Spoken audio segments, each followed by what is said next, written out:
Assalamualaikum warahmatullahi wabarakatuh. Innal hamdalillah nahmaduhu wa nasta'inuhu wa nastaghfiruh wa na'udzu billahi min syururi anfusina wa min sayyiati a'malina. Man yahdihillahu fala mudhillalah wa man yudlil fala hadiyalah. Asyhadu an la ilaha illallah wahdahu la syarikalah wa ashhadu anna Muhammadan abduhu wa rasuluh. Ya ayyuhalladzina amanu taqullaha haqqa tuqatih wa la tamutunna illa wa antum muslimun. Ya ayyuhan nasu taqu rabbakum alladzi khalaqakum min nafsin wahidah wa khalaqa minha zawjaha wa batha minhuma rijalan katsiran wa nisaa wattaqullaha alladzi tasaaluna bihi wal arham innallaha kana 'alaikum raqiba. Ya ayyuhalladzina amanu taqullaha wa qulu qawlan sadida yuslih lakum a'malakum wa yaghfir lakum dhunubakum wa man yuti'illaha wa rasulahu faqad faza fawzan 'azima. Amma ba'd, fa inna asdaqal hadits kitabullah wa khairal hadi hadi Muhammadin sallallahu alaihi wasallam wa syarrul umuri muhdatsatuha wa kullu muhdatsatin bid'ah wa kullu bid'atin dhalalah wa kullu dhalalatin finnar. Ma'asal muslimin, ikhwani fillah wa akhwati, bapak-bapak, ibu-ibu, saudara-saudariku rahimani wa rahimakumullah.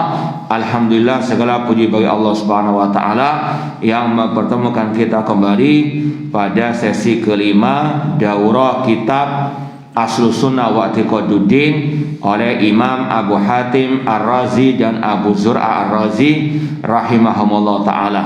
Semoga Allah Subhanahu wa ta'ala senantiasa memberikan kepada kita keistiqomahan dalam belajar akidah salaf dan berpegang teguh dengannya sampai akhir hayat kita nanti. Kita ulangi lagi sedikit penjelasan poin terakhir kemarin, masalah akidah Ahlussunnah terhadap pemimpin kaum muslimin. Kata Imam Abu Hatim dan Abu Zur'ah Ar-Razi rahimahumullah ta'ala, wa nuqimu fardal jihadi wal haji ma'aimatin muslimin fi kulli dahrin wa zaman. Kita menegakkan kewajiban jihad dan haji bersama pemimpin kaum muslimin di setiap waktu dan zaman. Ini poin yang ke-10 yang belum kita sebut kemarin. Ya, kita sebut poin 1 sampai 9. Betul tidak kemarin tuh? Yang ke-10 ini. Makanya kita kemarin isyaratkan ditambah dengan yang poin ini, yaitu melaksanakan sebagian ibadah di belakang pemimpin kaum muslimin. Poin yang ke-10, melaksanakan sebagian ibadah di belakang pemimpin kaum muslimin. Di antaranya berjihad bersama pemimpin kaum muslimin. Tentunya di sini jihad yang syar'i. Karena jihad sebagaimana kata Syekhul Islam Ibnu Taimiyah rahimahullah ada dua macam.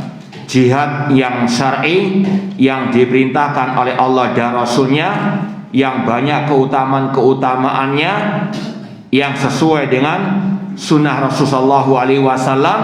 Dan yang kedua, jihad yang bid'i, yaitu jihadnya kata Syekhul Islam, jihadnya kelompok khawarij, jihadnya kelompok teroris yang melakukan jihad, meneriak-neriakan jihad, namun tidak di atas ajaran tuntunan Rasulullah SAW. Dan itu sudah ada sejak zaman Al-Khalifah Rasyid Ali bin Abi Thalib. Abdurrahman bin Muljam, tokohnya kelompok Khawarij di zaman Ali bin Abi Thalib, membunuh Ali bin Abi Thalib dengan syiar jihad. Apakah ini jihad yang syar'i? Tentu tidak. Abdurrahman bin Muljam ketika membunuh Ali bin Abi Thalib Dia membacakan ayat wa minan nasi man yashri nafsahu wa amardatillah. Di antara manusia ada yang menjual dirinya untuk Allah, yaitu berjihad di jalan Allah. Ini membunuh Ali bin Abi Thalib radhiyallahu anhu, sepupunya Rasul, menantunya Rasul, yang dijamin masuk surga oleh Allah dan Rasul. Dibunuh dengan niat apa? Jihad, dengan gembar-gembor jihad. Ini tentunya sekali lagi orang yang waras akan mengatakan ini jihad yang bid'ah, jihad yang sesat, dan itulah jihadnya kelompok teroris. Maka Ahlussunnah pertengahan tidak meneriak-neriakan jihad ala teroris, dan juga tidak alergi fobi dengan istilah jihad sebagaimana kelompok liberal CS. Ahlussunnah mengatakan jihad istilah syar'i, jihad adalah ibadah, namun jihad ada aturan mainnya, ada ketentuan-ketentuannya, ada syarat-syaratnya. Sebagaimana sholat ada syarat-syaratnya, tidak asal-asalan. Di antara syarat jihad, kata para ulama, kaum muslimin harus punya kekuatan. Wa a'iddu lahum masata'tum min quwwah. Oleh karena itulah Rasul ketika di kota Mekah, banyak sahabat yang disiksa. Sebagian mereka ingin berjihad, namun kata Rasul, orang-orang sebelum kalian ada yang digergaji, badannya menjadi dua, ada yang disisir dengan sisir besi kepalanya, namun mereka tidak berpaling dari agama Allah. Namun kalian tergesa-gesa, kata Rasul. Tidak ada jihad dengan pedang di kota Mekah pada waktu itu, sebelum Rasul berhijrah ke kota Al-Madinah. Tidak ada perang, ya. Yang ada jihad dengan Quran, dakwah. Allah berfirman, wajahidhum bihi jihadan kabira. Berjihadlah melawan orang kafir di kota Mekah pada waktu itu dengannya, kata Abdullah bin Abbas, bil Quran, dengan Al-Quran, dengan dakwah. Ya. Bukan berarti kalau tidak perang, tidak berdakwah, tidak ada jihad. Ada jihad, cuma jihad bil ilmi wa dakwah. Oleh karena itulah jihad jangan hanya disempitkan dengan perang dengan pedang, dengan senjata. Ada jihad dengan thalabul ilmi, jihad dengan berdakwah, ada perinciannya sebagaimana kata Al-Imam Ibnu Qayyim rahimahullahu taala. Namun intinya Rasul SAW ketika di kota Makkah belum punya kekuatan, disuruh bersabar sampai punya kekuatan. Ini salah satu syarat jihad, harus kaum muslimin punya kekuatan. Tidak asal apa modal semangat teriak-teriak jihad. Seperti di zaman ini kata para ulama, kekuatan ada di tangan musuh-musuh Allah. Jangankan senjata militer yang canggih, jarum saja kata para ulama masih impor dari negeri kafir. Gimana mau apa? Jihad, perang melawan orang kafir. Sabar. Meskipun sabar bukan arti bersantai-santai, berleha-leha, tidak. Masih banyak ladang-ladang jihad yang lain. Talabul ilmi, beramal, berdakwah, membantah syubhat orang kafir, alil bidah, al munafiqin, dan seterusnya. Demikian pula syarat jihad, kata para ulama, harus di bawah komando pemimpin kaum muslimin, ulil amri. Entah itu khalifah bentuknya, atau raja ataupun presiden. Dalilnya mana? Dalam Sahih Bukhari, Rasul bersabda, innamal imam junnatun yuqatalu min wara'ihi. Sesungguhnya pemimpin adalah perisai yang kaum muslimin berperang di belakangnya. Maka tidak boleh asal pergi jihad begitu saja, teriak-teriak jihad. Sekarang sekali lagi, ini yang diajarkan oleh Rasulullah SAW, dan ini yang disepakati oleh para ulama Ahlussunnah dalam kitab-kitab akidah. Berjihad itu dengan komando pemimpin kaum muslimin. Ini salah satu ibadah yang dilaksanakan bersama pemimpin kaum muslimin. Demikian pula berhaji. Sebagaimana dahulu Abu Bakar As-Siddiq yang memimpin haji para sahabat Rasulullah SAW dengan apa? Perintah dari Rasulullah SAW. Demikian pula salat Idul Adha, Idul Fitri bersama pemimpin kaum muslimin. Ini yang juga disebutkan oleh Imam Sufyan Ats-Tsauri. Seperti yang kita sampaikan dalam kitab Syarah Ushul I'tiqad Ahlussunnah wal Jamaah, di sini ada beberapa akidah ulama salaf.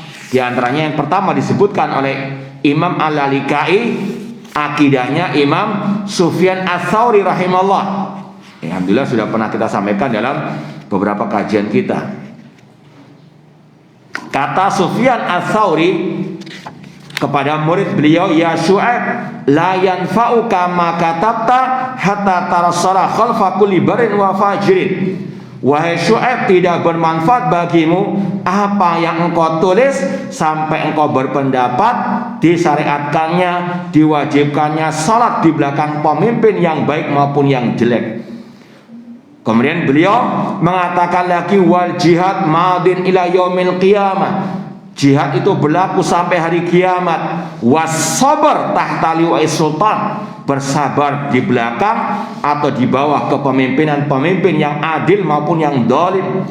Kemudian Syu'aib bin Harb bertanya, as-salata kullaha, apakah setiap salat harus di belakang pemimpin kaum muslimin? Kata Sufyan Ats-Tsauri, la, walakin salatul jum'ah wal idain. Namun salat Jumat dan salat Idul Fitri, Idul Adha bersama pemimpin kaum muslimin.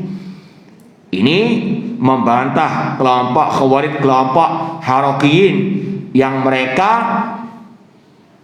sebagian terutama mengharamkan salat di belakang pemimpin yang zalim. Bahkan mereka meyakini tidak sahnya salat di belakang pemimpin yang zalim. Maka dibantah oleh para ulama dengan ucapan seperti ini, dan juga berdasarkan riwayat dari para salaf yang mereka tetap salat di belakang pemimpin yang zalim. Ini yang ditegaskan oleh para ulama melaksanakan sebagian ibadah di belakang pemimpin kaum muslimin. Itu sekali lagi poin yang ke-10 yang belum kita sebut kemarin. Kemudian kata Imam Abu Zur'a Ar-Razi dan Abu Hatim Ar-Razi rahimahumullah, wala naral khuruj ala a'immah, kita melarang kudeta terhadap pemimpin kaum muslimin. Ini dalilnya dari ayat, dari lebih dari 100 hadis haramnya mengkudeta pemimpin muslim, dan juga berdasarkan ijma' ahli sunnah wal jamaah. Selama dia masih muslim, haram dikudeta. Dan kata para ulama, al-khuruj al-khuruj alal hakim, kudeta terhadap pemimpin itu ada dua macam. Al-khuruj bil qawli wal khuruj bil fi'li. Kudeta dengan ucapan, yaitu dengan caci makian, mengkafirkan pemimpin, memprovokasi massa. Ini seperti yang dijelaskan oleh Syekh Muhammad bin Shalih Al-Utsaimin rahimahullah ketika beliau menjelaskan tentang kisah Dzul Khuwaisir At-Tamimi yang pernah memprotes Rasul, ya Muhammad i'dil, wahai Muhammad berlaku adillah, ketika Rasul membagi harta rampasan perang. Diprotes oleh Dzul Khuwaisir At-Tamimi. Kemudian Umar bin Khattab mengatakan, ya Rasulullah, biarkan aku memenggal lehernya. Kata Rasulullah, ya Umar, biarkan dia, karena akan muncul dari orang ini yaitu kelompok Khawarij. Kata Syekh Muhammad bin Shalih Al-Utsaimin, orang itu telah keluar dari Rasulullah SAW dengan ucapannya. Ini yang juga disampaikan oleh Syekh Dr. Muhammad Musa Al-Nasr kemarin. Memprovokasi massa, menanamkan kebencian terhadap pemimpin kaum muslimin dalam dada, dalam hati rakyat kaum muslimin, entah di dunia maya, dunia nyata, itu adalah kelakuannya kelompok Al-Khawarij. Maka hati-hati. Jadi kudeta bukan hanya dengan senjata saja. Kelakuan Khawarij bukan hanya yang mengkudeta dengan senjata saja, yang mengkafirkan pemimpin kaum muslimin. Ya. Makanya dulu pernah ini sekedar gambaran bagaimana krisis akidah manhaj dalam diri orang-orang yang masih menamakan Ahlussunnah, bahkan dai Ahlussunnah. Pernah berapa tahun yang lalu kita bersama sebagian ustadz menasehati seorang yang dulunya dekat dengan syekh dari Mekah. Padahal syekhnya ini mengkafirkan Raja Fahad di Saudi Arabia. Paham? Kita nasihati, hati-hati ya ustaz, jangan dekat-dekat dengan si fulan syekh itu, karena dia mengkafirkan Raja Fahad, dia Khawarij. Tapi sang ustaz membela dengan mengatakan tidak bisa dikatakan Khawarij. Iya betul dia mengkafirkan Raja Fahad, tapi dia nggak bisa dikatakan Khawarij, karena Khawarij itu harus punya organisasi terselubung. Ini adalah apa? Definisi yang aneh. Disyaratkan Khawarij itu harus punya apa? Organisasi bawah tanah, pasukan bawah tanah. Tidak, ya. Nah, ini aneh. Banyak orang-orang yang aneh meskipun mengaku apa? Ahlussunnah. Bahkan lebih parah dari itu. Kita pernah mendengar ceramah dari yang juga mengaku Ahlussunnah, yang masih menisbatkan diri kepada dakwah salafiyah, mengkafirkan negara Indonesia. Nah, itu mungkin belum pernah dengar. Maka hati-hati. Sekali lagi ini bukan halusinasi, ini fakta di lapangan. Yang mengaku apa? Ahlussunnah wal Jamaah, mengkafirkan apa? Tapi nggak gentle. Kalau dikatakan ini negeri kafir, kok nggak hijrah sekalian aja? Namun ini pemikiran yang ada, sekali lagi bukan dari luar, dari dalam. Maka kalau kita nggak punya pegangan akidah yang kuat, bisa terbawa arus. Maka sekali lagi pahami akidah salaf, timbang yaitu tahap masalah akidah mereka dengan akidah salaf. Nah, ma'asal muslimin ikhwani fillah wa akhwati rahimani wa rahimakumullah, inilah sekali lagi ciri-ciri kelompok Khawarij yang sudah kita sampaikan juga tadi malam. Kemudian kata Imam Abu Hatim Ar-Razi dan Abu Zur'ah Ar-Razi rahimahumullah, walal qital fitnah, kita tidak membolehkan ikut perang dalam fitnah. Syekh Abdul Malik Ramadhani hafidhallahu ta'ala, salah satu masyayikh dakwah salafiyah yang istilahnya spesialis masalah akidah manhaj, membantah kelompok-kelompok harokah, dai-dai harokah. Beliau punya sebuah buku yang sangat bermanfaat, berharga sekali dalam bab ini. Kalau judul bahasa Arabnya Tamyizu Dzawil Fitan Baina Syarafil Jihad wa Sarafil Fitan. Orang yang cerdas bisa membedakan mana kemuliaan jihad dan mana keekstriman al-fitan. Kemudian beliau contohkan apa saja perang dalam waktu fitnah yang itu dilarang. Yang Rasul mengatakan al-qa'id fiha khairun minal qa'im. Orang yang duduk di waktu fitnah lebih baik daripada yang berdiri. Artinya tidak ikut-ikutan perang fitnah. Dan beliau contohkan ada beberapa kategori perang fitnah. Di antaranya kalau ada kudeta, jangan ikut kudeta terhadap pemimpin kaum muslimin. Atau ketika ada tentara yang mengkudeta pemimpin, jangan mendukung pemberontakan tersebut. Demikian pula kata beliau adanya demonstrasi, jangan ikut-ikutan. Ini beberapa contoh kata beliau al-fitan yang wajib untuk dihindari. Kemudian kata Imam Abu Zur'ah Abu Zur'ah dan Abu Hatim Ar-Raziyani rahimahumullah, wa nasma wa nuti liman wallahu Allah azza wa jalla amrana. Kita wajib mendengar dan taat kepada pemimpin kaum muslimin, tentunya dalam hal yang tidak bermaksiat kepada Allah.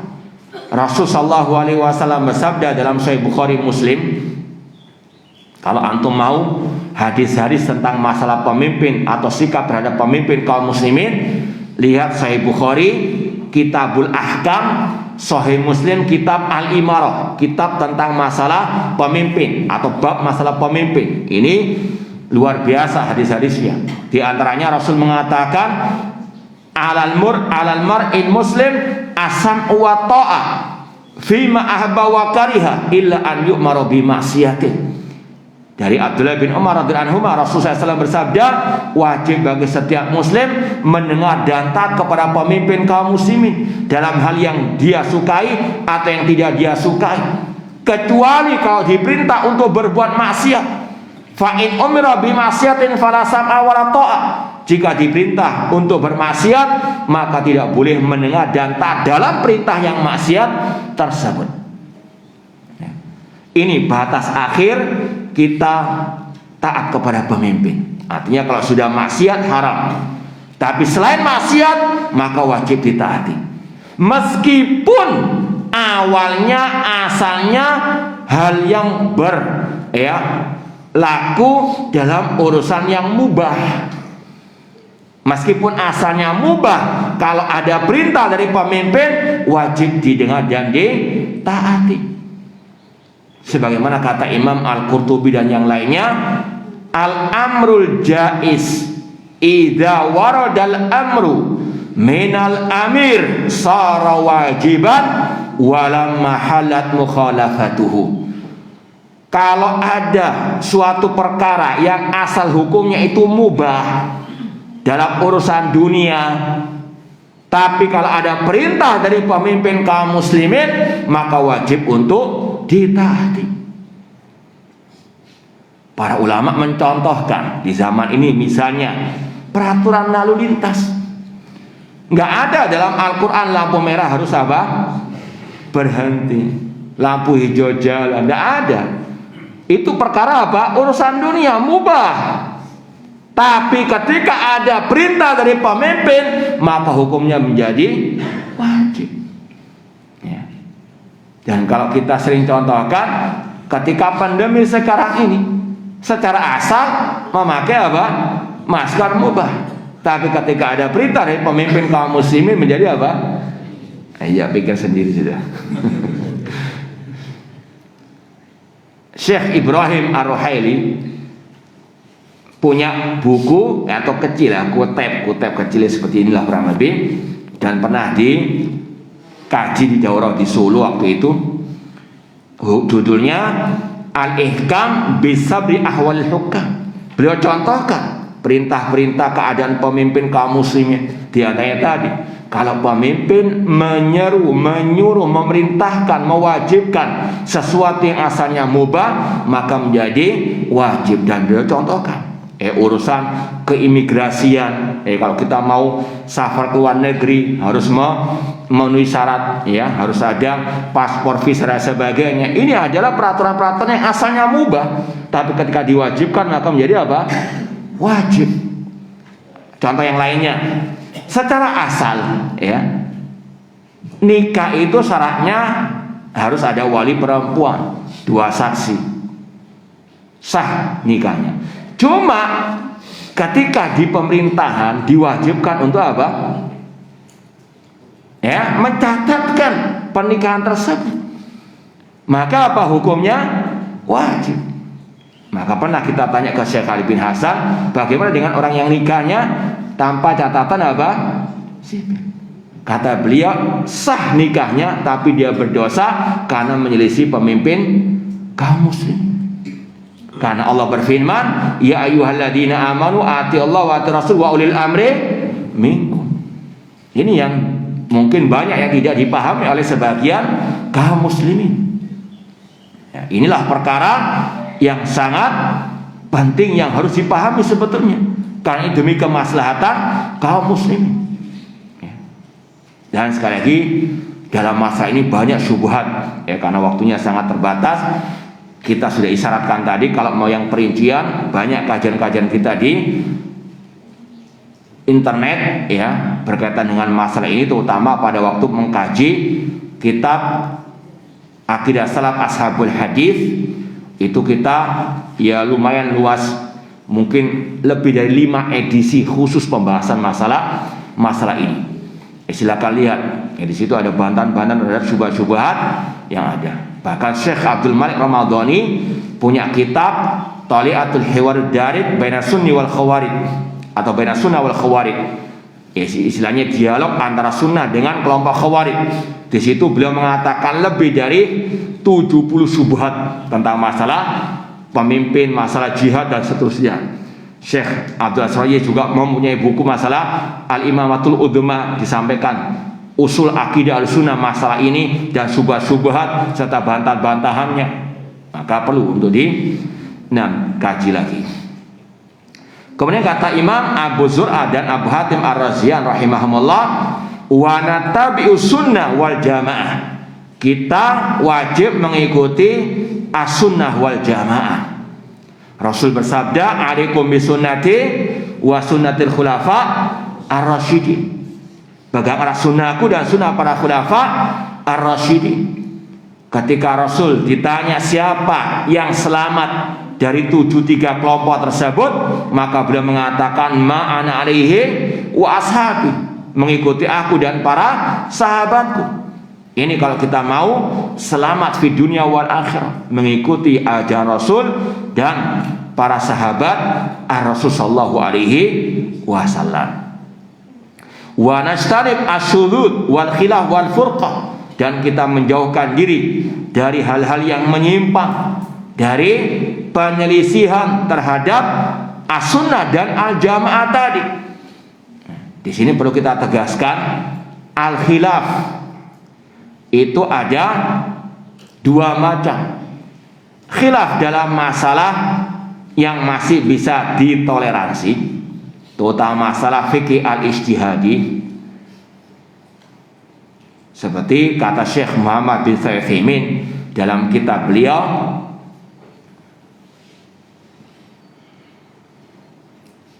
masalah adab talabul ilmi, kitabul ilmi. Beliau punya kitabul ilmi tentang masalah menuntut ilmu agama.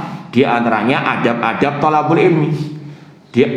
Di antara yang beliau sebut, lapang dada ketika menghadapi perselisihan yang di situ ada pintu ijtihad yang terbuka, terutama dalam masalah apa? Fikih, ya, fikih al-amali. Seperti contohnya dalam masalah apa? Orang setelah rukuk, apakah tangannya dilepas atau dia apa? Bersedekah. Kata beliau, ini ikhtilaf ijtihad, lapang dada, harus toleransi. Ini secara umum demikian. Tapi kalau sudah dalam masalah usul akidah, ini sekali lagi tidak ada ikhtilaf ijtihadi lagi. Seperti yang kita sampaikan, tidak ada khilaf antara para ulama tentang wajibnya mendengar dan taat kepada pemimpin meskipun dia zalim. Ini ijma'. Meskipun pemimpin zalim harus ditaati, ijma' ulama dalam kitab akidah. Makanya disampaikan dalam ucapan Imam Ahmad kemarin yang kita baca, dalam ucapan Sufyan Ats-Tsauri tadi, bahwasanya pemimpin meskipun zalim tetap didengar dan ditaati dalam hal yang tidak bermaksiat kepada. Ini ijma'. Kalau orang itu mengatakan tidak wajib taat kepada pemimpin yang zalim, ini mubtadi'un dhal. Kalau sudah masalah akidah, ya, ukurannya apa? Antara kafir dan apa? Mubtadi' ahlil bid'ah. Kalau dia menyelisih, kalau dia misalnya melakukan pembatal-pembatal keislaman, atau seperti yang kita sampaikan kemarin, mengatakan Al-Quran makhluk, atau dia mengingkari ilmunya Allah, kafir. Atau kalau dia menyelisihi usul sunnah yang dia sampai kepada pembatal keislaman tadi, maka dia apa? Mubtadi'. Ya, seperti yang disampaikan Imam Ahmad, ya, mencela sahabat Rasul itu mubtadi'. orang yang mengkudeta pemimpin dia mubtadi. Ya, makanya Imam Ahmad di awal kitab Usul Sunnah ini kita mau bacakan, ini barometer kapan orang itu keluar dari ahli sunnah, kapan orang itu keluar dari firqatun najiyah. Bukan masalah akhlak, bukan masalah fikih ijtihadi. Ya. Kata Imam Ahmad rahimahullah, wa minas sunnati allazimah allati man taraka minha khoslatan lam yakulha wa yu'min biha lam yakun min ahliha. Di antara akidah yang wajib dipegang erat, dan barang siapa meninggalkan salah satu prinsip akidah tersebut, dia tidak mau mengatakannya, tidak mengimaninya, maka dia bukan termasuk ahli sunnah. Kemudian beliau sebutkan iman kepada takdir dan seterusnya. Ini barometer siapa ahli sunnah, siapa ahli bidah. Ya, maka sekali lagi, khilaf tidak satu macam, tidak satu derajat. Makanya hati-hati dengan orang yang suka bersilat lidah dengan mengatakan Abdullah bin Mas'ud berkata al-khilafu syarr, perselisihan itu jelek. Ya, terutama ketika orang itu dibantah karena salah dalam masalah akidah. Kemudian apa? Ingin menutupi kesalahannya yang berkaitan dengan akidah, mengatakan al-khilafu apa? Syarr. Padahal itu ucapan yang berkaitan dengan ikhtilaf apa? Ijtihadi.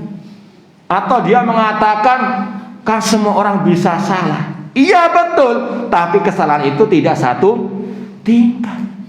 Ya. Ini hati-hati orang yang suka bersilat lidah untuk menutupi kebusukan akidah dan manhajnya. Oh iya ya, kalau mungkin orang jahil mengatakan iya betul semuanya salah. Iya betul, enggak kita ingkari karena Rasul mengatakan kullu bani Adam apa? Khata. Tapi kalau sudah salah masalah prinsip akidah, ini adalah apa? Ya, bid'ah dan mubtadi'. Paham? Jadi sekali lagi khilaf tidak satu tingkat. Kemudian kata Imam Abu Zur'ah dan Abu Hatim Ar-Razian rahimahumullah, wa annal jihad madin mundu ba'atsallahu azza wa jalla nabiyahu alaihi salatu wassalam ila qiyamis saati ma'a ulil amri min a'immatil muslimin la yubtilu syai'un. Jihad tetap berlaku sejak Allah mengutus nabinya SAW sampai hari kiamat bersama pemimpin kaum muslimin. Beliau tegaskan lagi, ya, karena sekali lagi kelompok khawarij, kelompok harokin ataupun teroris, mereka menyelisihi Ahlussunnah dalam bab ini. Wal hajju kadzalik, demikian pula berhaji bersama pemimpin kaum muslimin. Wa daf'us sadaqat minas sawaim ila ulil amri min a'immatil muslimin, demikian pula menyerahkan zakat harta, zakat peternakan kepada pemimpin kaum muslimin. Seperti dalam kisah Rasul mengutus Mu'ad bin Jabal radhiyallahu anhu. Beliau mengatakan fa inhum ata'ulaka bidzalik fa akhbirhum anna Allah iftarada alaihim zakat amwalihim. Kalau mereka sudah bersahadat, mereka sudah mendirikan salat, maka beritahukanlah Allah mewajibkan zakat kepada mereka. Kemudian Rasul mengatakan iyyaka wa qaraima amwalihim, namun jangan engkau mengambil yang terbaik dari binatang ternak mereka. Seperti misalnya kambing, kalau sudah setahun lamanya 40 diambil satu kambing misalnya. Jangan ngambil kambing yang paling cakep. Paham? Kambing kan macam-macam, ada yang cakep, ada yang lumayan. Kata Rasul jangan mengambil apa?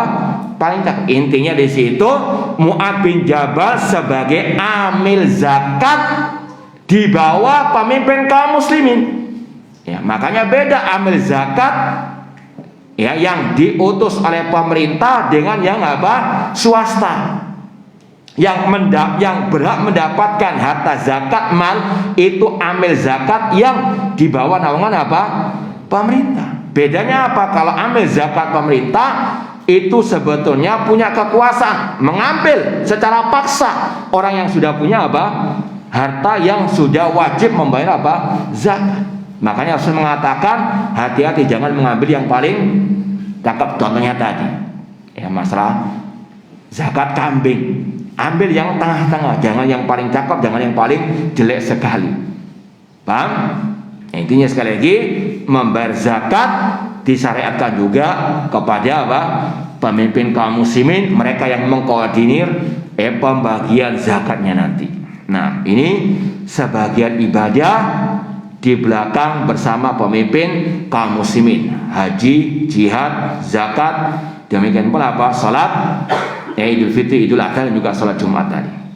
Baik. Ini sekali lagi hanya sekelumit masalah akidah dan sikap Islam terhadap pemimpin kaum muslimin. Pindah poin berikutnya, wan nasu mu'minun fi ahkamihim wa mawarithihim wa la nadri ma hum indallahi azza wa jalla.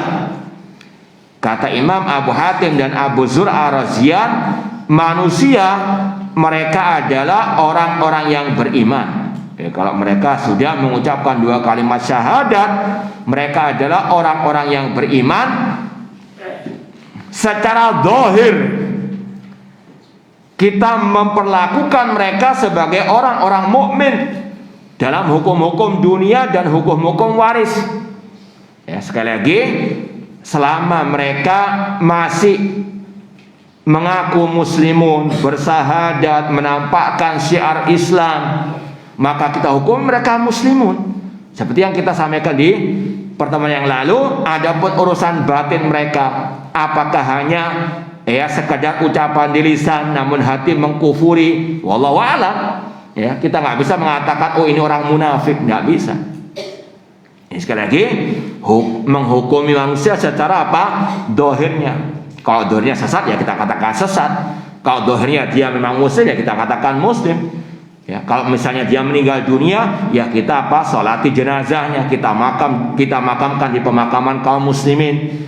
Dia berhak untuk mendapatkan atau dia berhak diwarisi atau dia mewariskan kalau dia masih hidup dan orang tua yang meninggal dunia misalnya.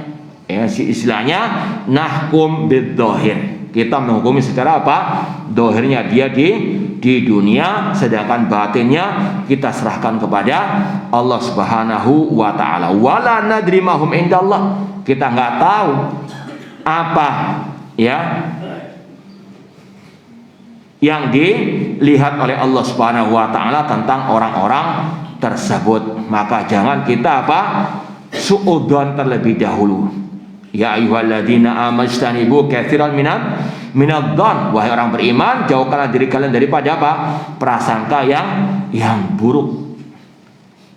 Rasul mengatakan, iyyakum wadh-dhann fa inadh-dhann akdzabul hadits. Hati-hati dari apa? Prasangka buruk, karena itu adalah sedusta-dusta ucapan. Allah juga berfirman, wala taqfu ma laysa laka bi'ilmun. Jangan engkau mengikuti apa yang engkau tidak punya pengetahuan tentangnya. Dan kita sudah sampaikan pada waktu yang lalu tentang kisah sahabat pada waktu perang, yaitu siapa? Usama, yang apa? Membunuh seseorang yang mengucapkan 2 kalimat syahadat. Dikira apa? Hanya pura-pura saja. Rasul pun menegurnya, memarahinya, asyaqaqta qalbahu. Apakah engkau membelah dadanya? Ya, kita hanya menghukum secara apa? Zahirnya. Nah, poin berikutnya, faman qala innahu mu'minun haqqan fahuwa mubtadi'. Barang siapa yang mengatakan dia mukmin yang sempurna imannya, maka dia mubtadi' ahlil bid'ah. Ini masalah al-iman. Ini masih ada kaitan dengan pembahasan awal kita, masalah al-iman. Yaitu kalau kita sampaikan di sini istilahnya kata para ulama tentang al-istisna fil iman. Yaitu kalau ada seseorang yang ditanya, apakah Anda mukmin? Ya, maka dijawab, ya saya mukmin insya Allah, atau iya saya berharap saya mukmin, arju, ya. Ana mukmin arju atau arju ana mukmin. Jadi dalam pembahasan iman itu ada dua istilah, aslul iman dan kamalul iman. Jadi masalah pembahasan iman di sini ada dua istilah yang harus dipahami, aslul iman dan kamalul iman. Pondasi keimanan atau dasar keimanan, aslul iman. Yang kedua kamalul iman, kesempurnaan iman. Paham? Jadi pembahasan ini ada kaitan dengan dua istilah ini. Aslul iman apa itu? Apa artinya tadi? Pondasi atau dasar iman. Yang kedua apa?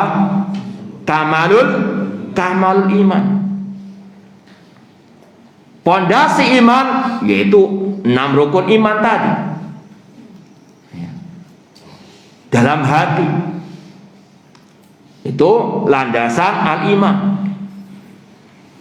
Kamalul iman, kesempurnaan iman, yaitu dengan orang tersebut menyempurnakan cabang-cabang keimanan. Ada berapa cabang keimanan kata Rasul? 70 lebih.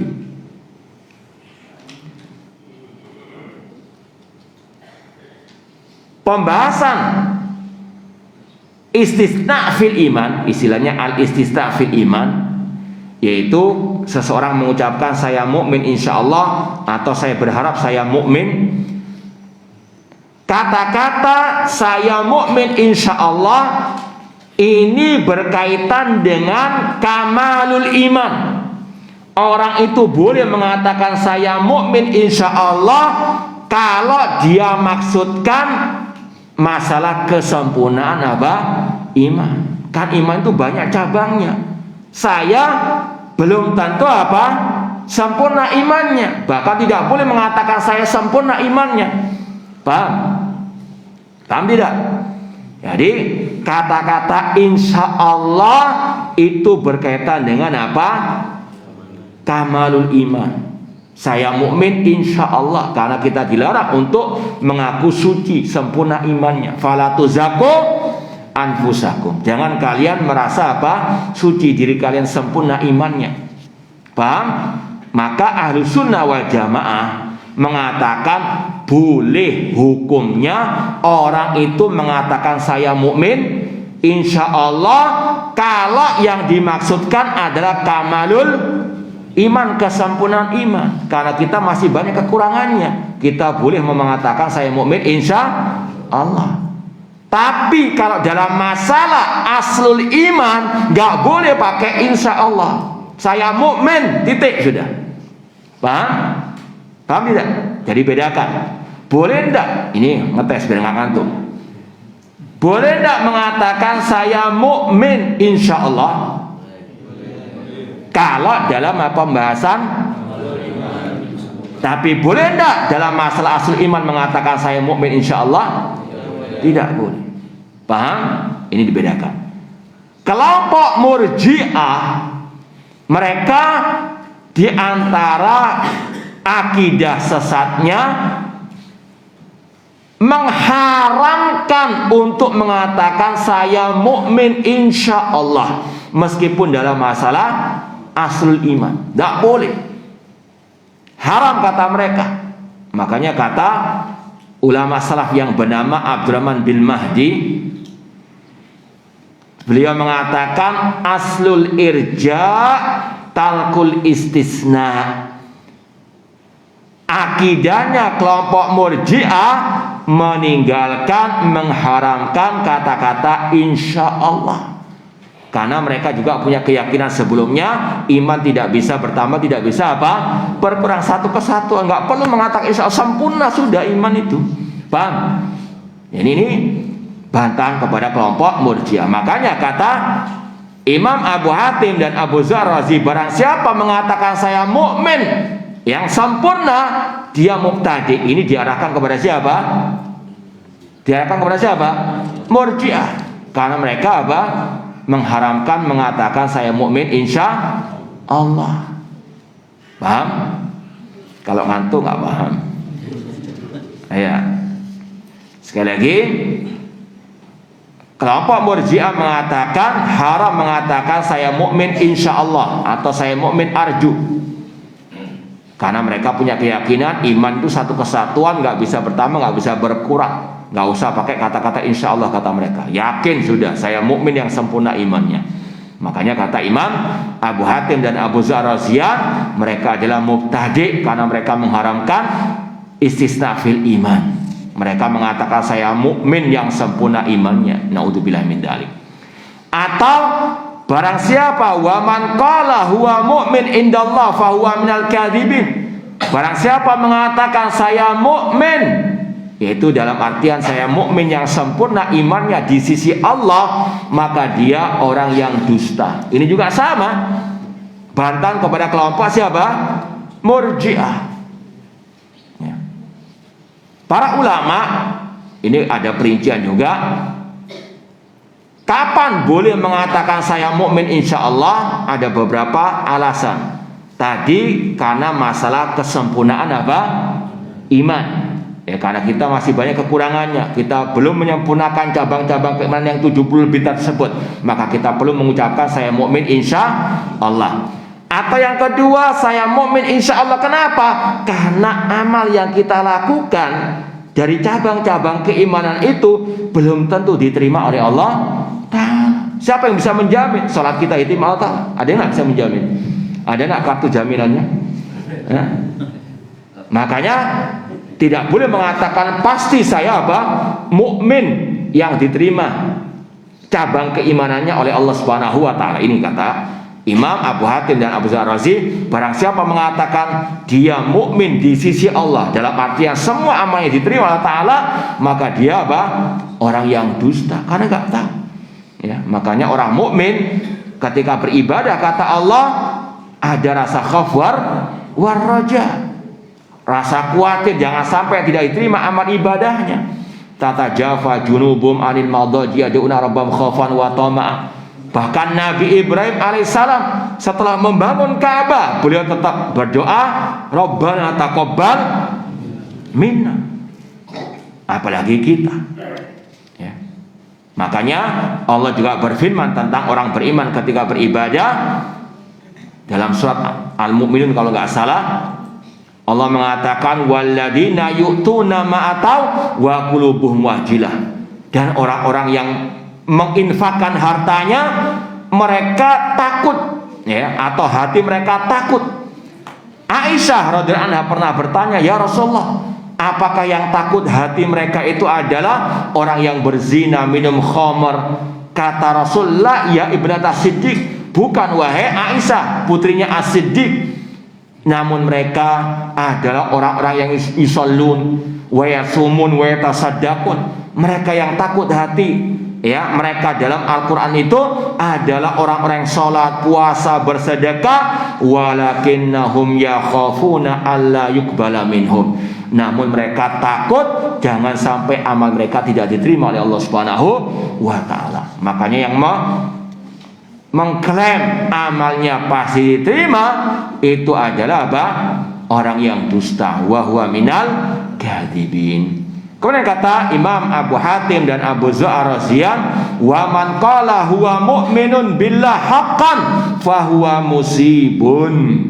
Adapun yang mengatakan saya mukmin kepada Allah, maka dia itu benar. Ini yang dimaksud tadi, kamalul iman atau aslul iman. Aslul iman kalau nggak pakai istisna insya Allah itu berkaitan dengan apa? Iya, saya mukmin kepada Allah dengan sebenarnya, nggak boleh ragu. Itu maksudnya dalam masalah apa? Pondasi keimanan. Nggak boleh ragu, sebagaimana kata Allah, innamal mu'minuna alladzina amanu billahi wa rasulihi tsumma lam yartabu dalam surat Al-Hujurat. Sesungguhnya orang beriman yang sesungguhnya adalah yang beriman kepada Allah dan Rasulnya, kemudian mereka tidak ragu. Dalam masalah pondasi keimanan tidak boleh ada keraguan. Saya mukmin kepada Allah dengan sesungguhnya. Ini yang benar. Jadi paham ya? Yang boleh mengatakan insya Allah itu dalam bab kamalul iman atau aslul iman. Kamalul al-iman. Insya Allah paham. Alhamdulillah. Kemudian kita lanjut poin berikutnya. Kata Imam Abu Hatim dan Abu Zur'a Ar-Razian, wal murji'atu al mubtadi'atu dullalun. Pembahasan ini dan setelahnya berkaitan dengan kelompok-kelompok sesat di tengah-tengah kaum muslimin, atau nenek moyang kelompok sesat. Kita ingat sabda Rasul, sataftariku hadil umma ala salasin wa sayyidina firqah kulluha finnar illa wahidah. Umat Islam terpecah menjadi 73 kelompok, semuanya diancam masuk neraka kecuali satu. Ketika ditanya, man ya Rasulullah, Rasul menjawab, ma'ana alihi wa ashabi. Dan perpecahan itu kata ulama dalam masalah akidah. Karena itulah pembeda antara al-firqatul najiyah dengan firqatul halikah, kelompok yang binasa. Kata Abdullah bin Mubarak, seorang ulama tabi'in rahimahullah, aslu isnataini wa sabina hawan arba'atu ahwa. Kata Abdullah bin Mubarak rahimahullah, nenek moyang kelompok sesat itu ada 4. Atau nenek moyang 72 kelompok sesat tadi ada 4. Yang pertama Asyi'atur Rafidah, kelompok Syiah Rafidah. Yang kedua kelompok Al-Khawarij. Yang ketiga kelompok Al-Qadariyah. Dan yang keempat kelompok Al-Murji'ah. 4 kelompok ini akan kita kaji meskipun secara ringkas. Ditambah lagi kelompok Jahmiyah. Ini menurut pendapat ulama yang lain. Kalau Abdullah bin Mubarak menganggap cuma 4 saja. Kenapa Abdullah bin Mubarak tidak memasukkan kelompok Jahmiyah? Karena beliau menganggap Jahmiyah itu sudah di luar jangkauan kaum muslimin, sudah kafir, paham? Nggak termasuk 72. Namun sebagian ulama mengatakan Jahmiyah termasuk juga nenek moyang kelompok sesat tersebut dari 72 kelompok sempalan kaum muslimin. Intinya 5: Murji'ah, Qadariyah, Jahmiyah, Syiah Rafidah, Khawarij. Dan ini yang disebutkan oleh Imam Abu Hatim dan Abu Zur'a Ar-Razian, dengan nanti ada sedikit perinciannya meskipun ya tidak terlalu panjang. Ya, sedikit-sedikit kita bahas kelompok Murji'ah. Ini muncul di zaman para tabi'in kata para ulama.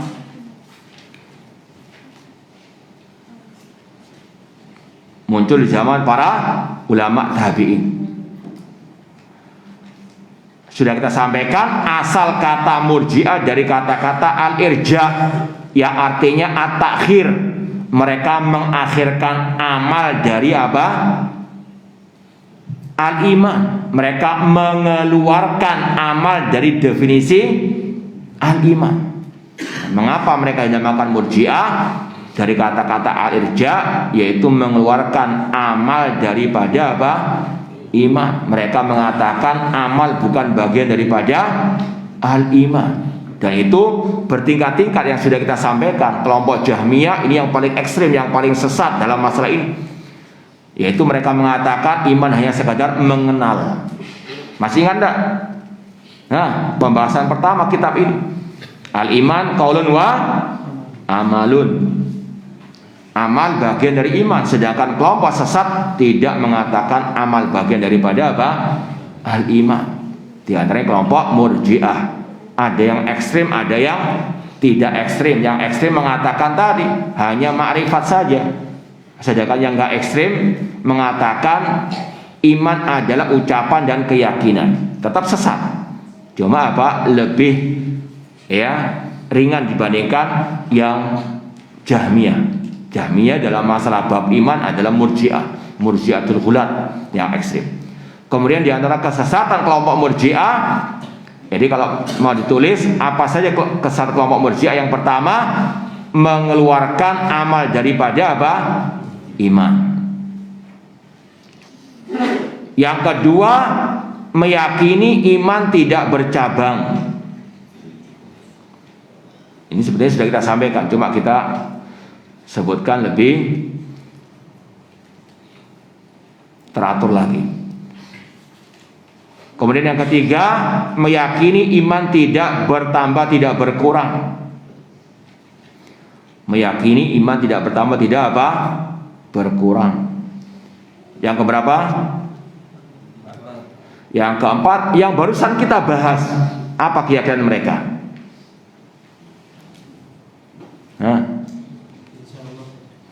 Insya Allah apa? Insya Allah nggak paham. Apa insya Allah di situ? Mengharamkan istisna fil iman, atau mengharamkan ucapan saya mukmin insya Allah dalam masalah apa? Kesempurnaan iman. Harus diperinci juga. Kalau sebenarnya bahasa Arabnya cukup mengatakan kesesatan Murji'ah diantaranya mengharamkan istisna fil iman. Kemudian mereka mengatakan dosa tidak mempengaruhi keimanan. La yadurmal imani dzambun, kata mereka. Dosa tidak mempengaruhi keimanan.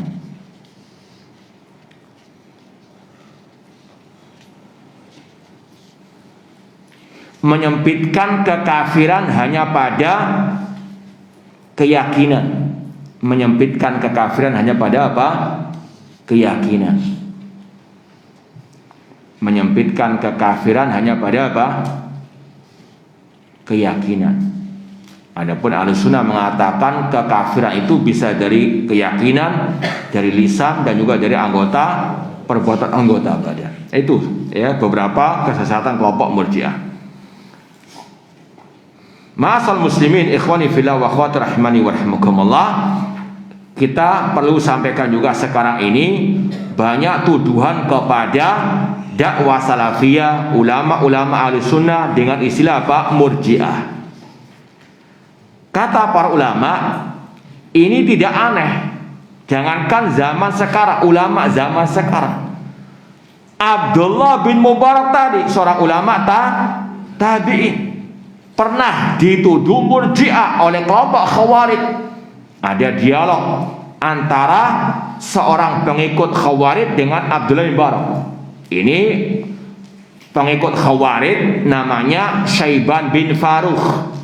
Dia bertanya, tapi tanyanya untuk ngetes Abdullah bin Mubarak rahimahullah. Kata Khawarij tadi, wahai Abdullah bin Mubarak, apa pendapatmu tentang orang yang minum khamr, yang berzina? Kata Abdullah bin Mubarak, seorang ulama Ahlussunnah, dia mengatakan la ukhrijuhu minal iman. Aku enggak mengeluarkannya dari keimanan. Ini yang kita bahas kemarin, pelaku dosa besar tidak apa? Kafir. Ijma' ulama sejak zaman para sahabat sampai hari kiamat, pelaku dosa besar tidak kafir. Tapi kelompok Khawarij mengkafirkannya kan. Makanya dia nggak terima dengan jawaban Abdullah bin Mubarak. Ini tanya tapi apa? Menyalahkan ulama. Ini kurang ajarnya kelompok Khawarij dan juga kelompok-kelompok al-bidah. Kata Syaiban bin Farukh, pengikut kelompok Khawarij, ala kibari sinnika sirta murji'an. Apakah karena engkau sudah tua wahai Abdullah bin Mubarak engkau menjadi murji'ah? Ini kurang ajarnya apa? Ahli bidah. Maka kata Abdullah bin Mubarak, al-murji'atu la taqbaluni. Kelompok Murji'ah enggak mungkin menerima aku, karena aku mengatakan iman adalah ucapan dan perbuatan. Intinya di sini ulama sekelas tabi'in saja, Abdullah bin Mubarak yang terkenal dengan keilmuan dan akidahnya, ibadahnya dituduh apa? Murji'ah, apalagi kita. Ya. Kemudian dari situ kita tahu kenapa kok dituduh Murji'ah, karena tidak mengkafirkan pelaku dosa besar. Dan ini yang sekarang juga terjadi, mirip kejadian itu. Ketika ulama ahli sunnah tidak gegabah mengkafirkan orang yang tidak berhukum dengan hukum Allah, maka juga dituduh apa? Murji'ah. Seperti sekarang ini Syekh Muhammad Nasruddin Al-Albani yang getol membantah kelompok Khawarij, kelompok Harokah. Bahkan kata Syekh Abdul Aziz Ar-Rais hafizahullah ta'ala, salah satu ulama atau ulama senior Ahlussunnah di zaman ini yang sangat getol dalam membantah kelompok-kelompok Khawarij, kelompok-kelompok pergerakan, kelompok Harokah adalah Syekh Muhammad Nasruddin Al-Albani. Maka beliau pun apa? Mengalami apa yang dialami oleh Abdullah bin Mubarak, dituduh apa? Murji'ah sampai detik ini. Ya. Demikian pula murid beliau Syekh Ali bin Hasan Al-Halabi Al-Athari rahimahullah taala, karena getol membantah kelompok Khawarij, dituduh apa? Murji'ah. Karena sebabnya tadi tidak mengkafirkan yang tidak berhukum dengan hukum Allah Subhanahu wa ta'ala. Itulah yang diajarkan oleh Abdullah bin Abbas radhiyallahu anhuma ketika beliau mentafsirkan ayat 44 dari surah Al-Maidah, wa man lam yahkum bima anzalallahu fa ulaika humul kafirun. Barang siapa yang tidak berhukum dengan Allah maka mereka kafir. Kata Abdullah bin Abbas, itu kufur duna kufur, kufur kecil. Kufrun la yanqulu anil millah, kekafiran yang tidak mengeluarkan dari agama. Namun sekali lagi itulah yang terjadi. Ya. Bahkan kita pula yang membela para ulama tersebut, yang mengikuti jejak para ulama tersebut, dituduh juga apa? Murji'ah. Ya. Padahal sekali lagi kita dari awal sudah apa? Membahas siapa itu Murji'ah, kesesatannya. Kok masih dituduh apa? Murji'ah. Kaburat kalimatan takhruju min afwahihim yaquluna illa kadzibah. Namun inilah sunatullah, bahwasanya dalam menyampaikan akidah sahihah itu banyak musuhnya, banyak orang-orang yang membenci. Makanya harus tetap sabar, istiqamah, banyak berdoa kepada Allah, ya muqallibal qulub tsabbit qulubana ala dini. Ya. Bahkan yang lebih parah lagi bukan hanya yang di luar sana yang memusuhi, bahkan yang di dalam. Kajian-kajian akidah dan sebagainya banyak juga yang membubarkan dari orang-orang dalam juga. Ya. Bahkan beberapa saat yang lalu web kita, akun YouTube kita juga mereka serang. Ya. Kita buat diserang juga. Ya. Karena isinya dalam akun kita tersebut hanyalah pembahasan kebanyakan masalah kajian kitab akidah. Akidah Syarh Sunnah Imam Barbahari, kajian Syarh Sunnah Imam Muzani, akidah salaf ashabul hadis dan lain sebagainya. Ya, mereka kepanasan kayak orang yang kena ruqyah. Ya. Karena mereka kesurupan setan dari kalangan jin wan nas. Nah, wallahu taala alam, ini yang mungkin bisa kita sampaikan pada kesempatan sesi kelima ini. Insyaallah tinggal satu kali lagi insyaallah ta'ala nanti jam 9 kita harapkan bisa tepat hadir biar bisa insyaallah kita selesaikan biidznillah ta'ala. Sebelum kita tutup, barangkali ada yang mau ditanyakan, tafadhol. Ini ada jemaah yang mencari bagaimana sikap kita terhadap orang-orang yang masih bekerja sama dalam dakwah dengan tokoh-tokoh atau murid-murid dari jemaah tahzir atau alumni Laskar Jihad, atau sikap kita terhadap tokoh atau murid alumni Laskar Jihad, dan nasihat bagaimana agar kita tidak berjatuh kepada perbuatan tahzir serampangan. Iya, secara umum kita katakan Ahlussunnah wal Jamaah dalam segala hal itu pertengahan. Di antaranya masalah tahzir. Ya, tahzir itu artinya memperingatkan kaum muslimin dari penyimpangan kesesatan, terutama dalam masalah akidah. Ahlussunnah, dakwah salafi atau salafiyun tidak gegabah serampangan dalam mentahdzir. Ya. Mentahdzir itu bagian daripada amar ma'ruf nahi munkar. Makanya kata Syekh Abdul Malik Ramadhani Hafidhullah Ta'ala dalam kitab Situ Durar min Usul al-Athar, bahwasanya arad alal mukhalif minal amr bin ma'ruf wa nahi munkar. Membantah orang yang menyelisihi itu bagian amar ma'ruf dan nahi anil munkar. Ya, dari siapapun kemungkaran itu, dari siapapun penyimpangan itu wajib diingkar. Kata Syekhul Islam Ibnu Taimiyah rahimahullah, man amila atau ida amila rajul al munkar alaniyatan wajib ingkar alaihi alaniyatan. Barang siapa yang menampakkan kemungkaran terang-terangan, maka wajib diingkari juga terang-terangan. Kalau orang itu posting makalahnya, tulisannya di medsos dan itu ada penyimpangan akidah, maka boleh untuk dibantah secara apa? Terang-terangan. Tidak wajib untuk menjabri. Paham? Kita tahdir, fulan hati-hati, ini sesat. Hati-hati ucapan ini menyimpang. Ini namanya tahdir. Paham? Paham tidak? Ya, itu istilah tahdir. Ahlussunnah pertengahan, tidak serampangan. Ya. Tidak mentahdir kecuali dengan apa? Ilmu, kecuali dengan bukti yang nyata. Tidak serampangan seperti orang-orang tersebut. Ya. Demikian pula tidak alergi dengan apa? Istilah tahdir. Sudah sedikit tahdir. Naudzubillah, ini bagian amar ma'ruf nahi munkar. Sebagaimana tidak boleh kita alergi dengan istilah apa? Jihad tadi. Paham? Pertengahan. Kita apa? Mentahdir sesuai dengan ilmu dan bukti yang nyata. Kita nggak menerima tahdir kecuali kalau ada buktinya, kalau ada apa? Bantahan ilmiahnya. Paham? Sekali lagi, jangan seperti orang-orang yang berlebihan dalam mentahdir, meskipun dalam masalah misalnya fikih ijtihadi tadi, hanya gara-gara apa perbedaan ijtihadi kemudian apa? Mentah, tidak boleh. Ya. Namun juga nggak boleh alergi dengan kata-kata sedikit-sedikit tahdir. Tahdir itu bisa mengeraskan hati. Naudzubillah min dzalik. Ini mengingkari amar ma'ruf nahi munkar. Namun yang lebih parah lagi sekarang ini, ada orang-orang yang sok nggak mau tahdir, sok lemah lembut, tapi dia membuat gerakan tahdir bawah tanah. Ya. Kalau di mimbar seperti ini pura-pura halus, lemah lembut sama Ahlussunnah, tapi ya di bawah tanah mereka apa? Membuat gerakan tahdir, ngelobi takmir ini, ngelobi panitia kajian ini, jangan ngundang Abdurrahman Thoyyib, itu terlalu keras. Ya. Tapi apa? Bisik-bisik. Gerakan bawah apa? Bawah tanah. Ini pengecut namanya. Ya. Ini namanya dzul wajhain. Yang punya dua apa? Wajah. Ini kelakuannya Abdullah bin Ubay, Abdullah bin Sabah. Ya, intinya sekali lagi ini yang lebih parah, nggak gentle. Paham tak? Pura-pura halus padahal apa?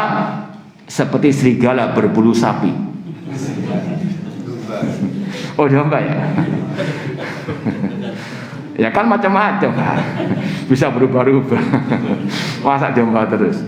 Baik, itu intinya. Maka hati-hati dengan dua kelompok-kelompok tersebut. Nah, wallahu taala a'lam. Iya, silakan Pak. Kami pernah ditanya, kami punya kawan tanya, aku ini bermadzhab Maliki, apa Imam Syafi'i, apa mazhab kalian? Tanya ke saya. Kalian tak tahu jawaban cepat. Bagaimana? Waktu itu kami saya tidak bermadzhab, tapi kami menghormati terhadap imam yang empat. Artinya jika pendapat imam itu sesuai dengan hadis Rasulullah yang sahih, ya kami ikuti. Ya, kalau tolong kami berikan. Saya nggak seandainya ada bertanya tentang kita apa mazhab kalian, apa jawabannya cepat. Ya, kita lihat orangnya yang bertanya itu bagaimana. Dia tanyanya iseng atau dia tanya memang serius. Kita jawaban kata para ulama likulli maqamin maqal. Kalau orang itu cuma memperolok kita, cuma sekedar iseng, ngapain dijawab?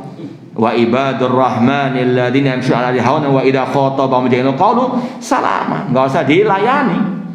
Paham? Tapi kalau orang itu istilahnya minta nasihat atau mungkin dia ingin sekali lagi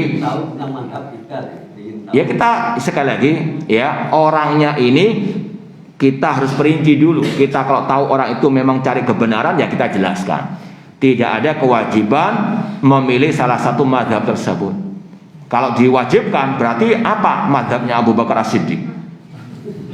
Syafi'i atau Malik atau Hanafi atau paham? Apa akidah bapaknya Imam Syafi'i? Hah? Apa mazhabnya bapaknya Imam Abu Hanifah? Paham? Artinya tidak ada kewajiban memilih salah satu mazhab dari 4 mazhab fikih tersebut. Bahkan mereka sendiri mengatakan seperti Imam Syafi'i, idza khalafa qauli Rasul fadribu qauli Abdul Hayy.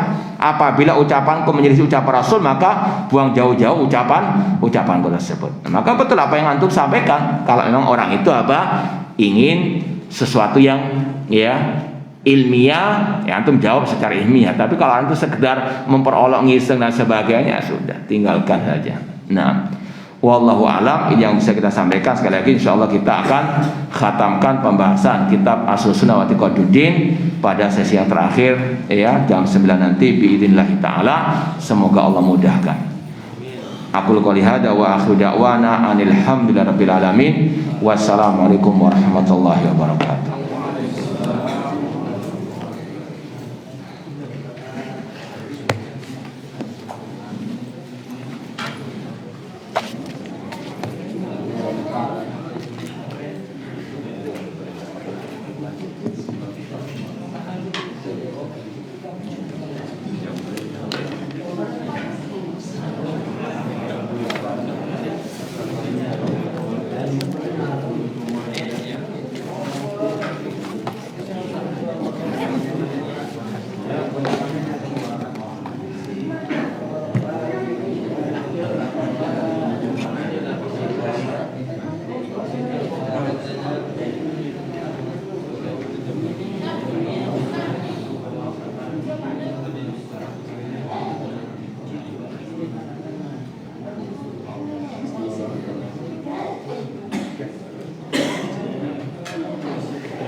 Jangan